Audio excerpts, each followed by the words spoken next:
Hello everyone, welcome to Fire eTraining Institute. My name is Alan Davis and I will be your instructor. And the purpose of this video is to teach you how to navigate the new learning management system that we just updated, and then also talk about the requirements to successfully complete your course. I'm going to use the same tutorial video for each course and then explain any differences for each of the courses that you may be enrolled in. We have students that reside outside of Florida in our Fire Officer 1 and Fire Officer 2 outside of Florida courses, and the only thing that is different about those courses is the time requirement. Only the Florida students need to be in the course for 40 hours, which is a state requirement. The outside of Florida students have no 40-hour requirement. The Florida Statewide Emergency Response Plan course, or SERP for short, students only need to be logged into that course for 6 hours.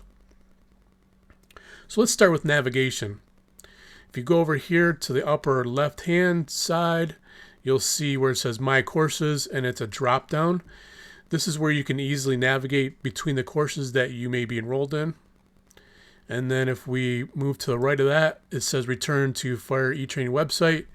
Something that I want to point out here is if you go to the Online Courses tab and then go all the way down to older textbook versions, this is where you can enroll in a course that uses an older textbook version. So let's say you have an older edition in your department and the department does not want to pay for a new textbook. There's a good chance that we have a course built for that older textbook version. If we go over to my courses right here, this takes you back to the learning management system, and this home button is what I'm pressing to get to this particular page. To the right of that is the dashboard. This shows up as a calendar in which you can put different events. So let's say you come up with a learning plan where you want to be very disciplined and you want to study on Saturday because you're working on Friday, whatever the case may be. Everybody's busy, especially us as firefighters. You might want to start planning that out. I do give students 30 days to complete each course. However, that's just a benchmark. The way I look at it is that you're going to finish when you want your certificate. We all have busy schedules. Some of us have 2 and 3 jobs. I totally understand if you need more than 30 days to complete the course. That's fine. Just email me and let me know. I only start enrolling students when there's 90 days of inactivity. However, if you buy a series, like a Fire Officer 1 series, that's usually 4 courses. So therefore, you're going to need 120 days. So you may be, when you get to your last class, you're going to be past the 90 days. That's fine. I always take a look at that also. But if you're going to be more than 90 days, then please email me and just keep me in the loop. Okay, from there we go to the right of that, we go to My Courses. And this gives you a different format of the different courses that you're enrolled in. Something that I want to point out here is a percentage of completion. I don't look at that because it's not totally accurate. I've tried changing all the settings. I might be able to get that a little more accurate as time goes on. But as of right now, I only look at the grade book. And I check to see which assignments you've completed and which ones are still outstanding. I will send you I will finalize your grade once I get an email notification saying that you've completed the final exam or a project. That's when I go in and I check all your grades and make sure you have at least 40 hours in the course. If we go to the right of that, we go over to this quotation balloon, which is how you're going to message me with a question. And if you go down here, you'll click on my name, or you'll find me in there. using the search feature, and then once you do that, you're gonna type your message here, and then click the arrow, and that'll send a message to me. You can also email me, or you can call me on my cell phone. My email address and phone number are found in the syllabus. You can also text me if you'd like. Any way you prefer is fine with me. Let's go over here to where your name is. This is a fictitious student that I created. But if you go down here to profile, this is where you can change the different information in your profile. So let's say you want to change your student ID number. So you're going to click Edit Profile. You're going to scroll down to the bottom, and your profile or your student ID number is located right here at the bottom. If you don't know your student ID number, then call the Florida State Fire College. They will tell you. But I will need that in order to post your grade in FC Dice. Okay. Now that that's taken care of, we can go into one of the courses. And all the courses are pretty much formatted the same way. You're going to start off with your personal introduction assignment, which is here. And you're going to, then after that, you're going to say read chapter 1. Then you're going to look at the presentation, which is not required. Then you're going to answer the discussion questions here, and then take the chapter 1 quiz. Every course is formatted basically the same way. You may or may not have a project at the end. You may or may not have a midterm, just depending on which course you're in. But always refer to the syllabus, which is right here. If we open it up, it's going to show you all the requirements for that course. And then, as I said before, my contact information is here. And then the required textbook for each course.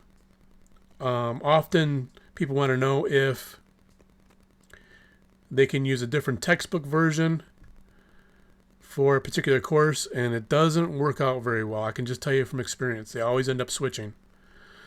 So you always want to match up the course with the required textbook that's in the syllabus.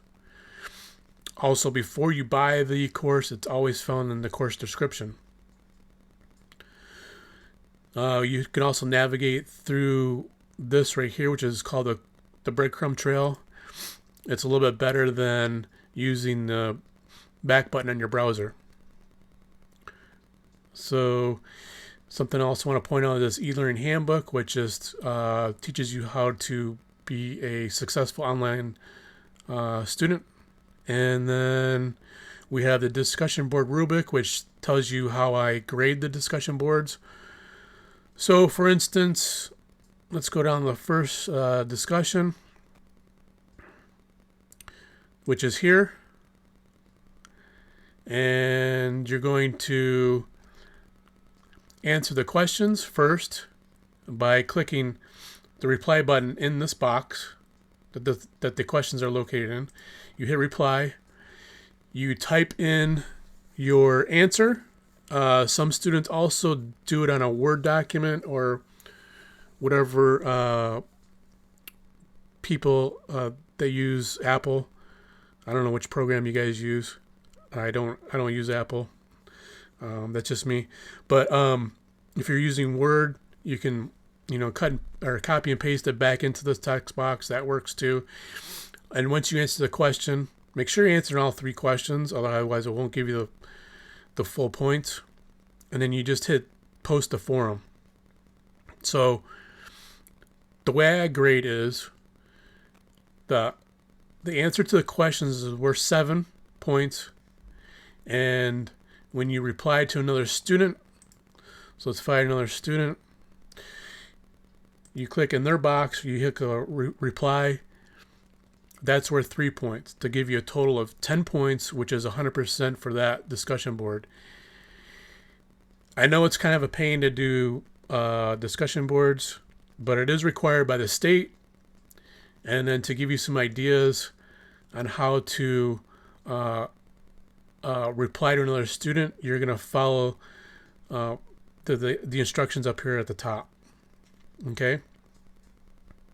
If we go back using this breadcrumb trail, I'm going to go back to something. Your first assignment is the personal introduction assignment.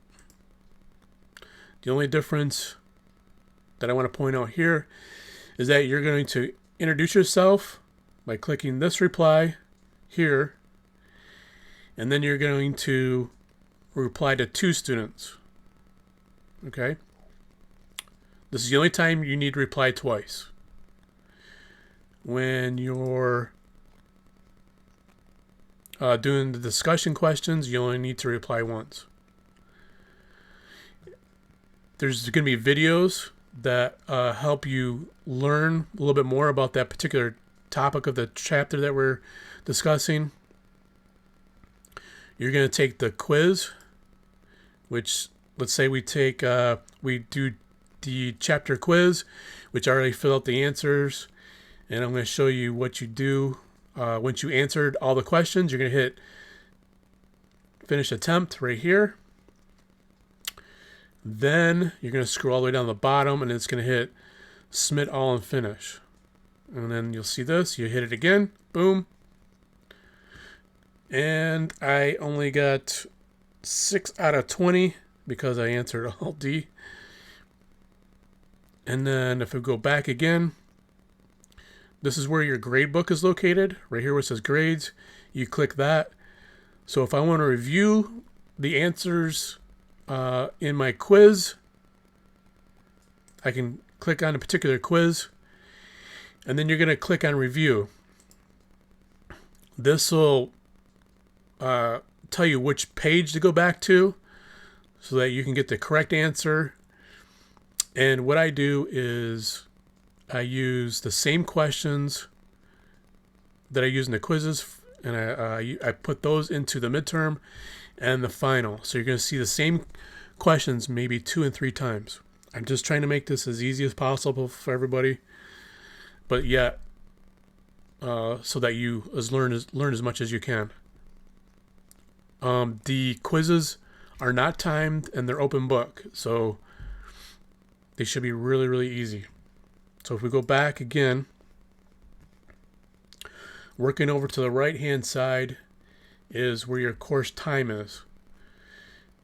You can build up your time by opening up the book when you're reading, and this will build up the time that you need to have in order to complete the course, and anything else that's course related. So when you're doing your essay or anything, that all builds towards this 40-hour requirement. Underneath that is the course navigation block. This works really well for your mobile devices. Some of you like to use iPads and your phone. That's fine. This works better for that. But sometimes you're not able to see the videos. So what you need to do is get over to here to the main course page that you can see the different videos that I have put in there. Working to these arrows over here, this is a great way to navigate. So like say if you get all the way down the bottom and then you want to go all the way to the top, you just hit these arrows and it's way better than scrolling. I think that's about it. Yeah, so if you have any questions, you can definitely call me or email me, and I'm very good about responding to students. The other thing I want to mention is that once you, and I've already talked about this a little bit, but I get an email notification when you complete your final exam or your project, and that's when I go in and I check all your grades, make sure you hit 40 hours and you completed all the assignments. and then I finalize your grade. I post your grade in FC Dice, and then I email you a certificate. So that's about it. If you have any questions, you can call me or email me. So thank you very much.